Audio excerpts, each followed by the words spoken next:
সারি সারি জুতা পড়ে আছে মাটিতে।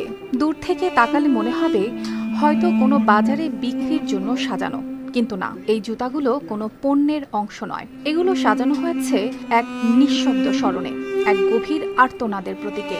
এই জুতাগুলোর জায়গা হতে পারত গাজার শহীদ শিশুদের ছোট্ট পায়ে, যারা আজ নেই কিন্তু রেখে গেছে যন্ত্রণার অনন্ত চিহ্ন। যেখানে গাজার শিশুদের অবস্থা দেখে কেঁপেছে পুরো পৃথিবীর আত্মা, তবু এই ইহুদিদের জাগেনি সত্তা। একের পর এক চালিয়ে গেছে বর্বরতা। হয়েছে যুদ্ধবিরতির চুক্তি, কিন্তু রয়ে গেছে যুদ্ধের সে ভয়াল স্মৃতি।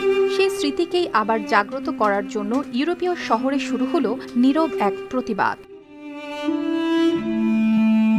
নেদারল্যান্ডসের মাস্ট্রিখট শহরের ব্রেইথপ স্কয়ারে শনিবার সকালে এমনই এক দৃশ্যের সাক্ষী হল বিশ্ব।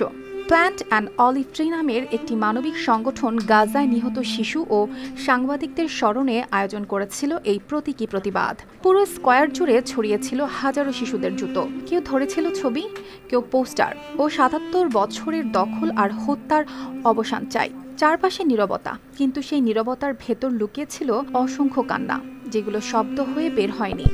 একজন আয়োজক জানালেন, এই জুতোগুলো গাজার সেই শিশুদের প্রতিনিধিত্ব করে যাদের হত্যা করা হয়েছে গত ২ বছরে।